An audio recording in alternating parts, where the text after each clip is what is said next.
To get a better sense of how these ethics committees got their start, by the way, the idea was conceived at one point with a fight on the floor involving spit between members.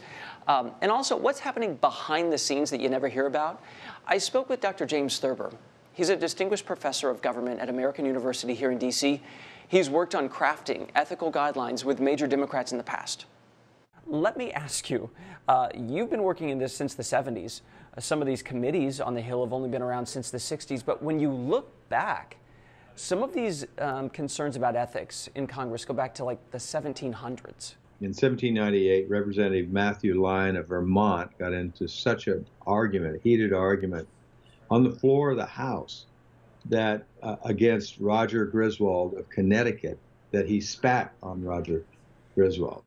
There was an investigation, and he was told that that was a gross indecency, and he was censored for it. So things have evolved since then, but it's really in the modern era, late 60s to present, we've had two ethics committees, one in the House, one in the Senate. Now, it's one of the most unpopular committees on the Hill. I used to work for Senator Stevenson from Illinois. He was chair of the ethics committee. He absolutely didn't want it. But in order to get on the committee that he really wanted, he agreed with the leadership that he would take this job. It's a very unpopular job.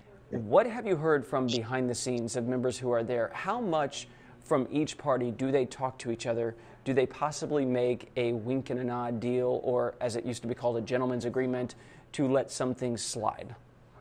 Let me tell you, the strongest norm in life beyond love is reciprocity. And so that applies to the Hill.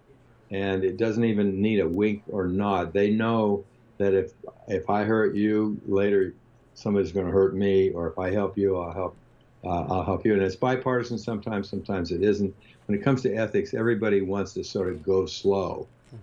And be reciprocal in the sense, well, we're not going to really pursue this that hard because that may happen to one of our members, and we don't want that to occur.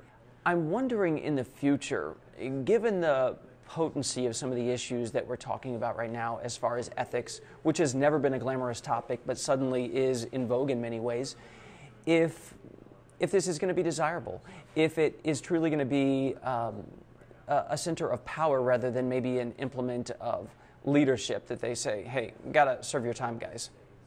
Well, you know, I think it's never going to be very popular. It's a tough job. Somebody has to do it, and somebody has to be judicious in doing it. And they select pretty good people to be on the committee, but they, in many cases, try to avoid serving. It's one of those things where they are an institution builder, protector, they want to be on it. This is a little edgy, but I think if we had all new members that were women, sorry, it sounds sexist, on this committee, we'd see some action. We see some action, some bipartisan action, in my opinion. There's a bipartisan women's caucus, and they're concerned about ethics. They've had that on their agenda, and it sounds weird, but why not try it?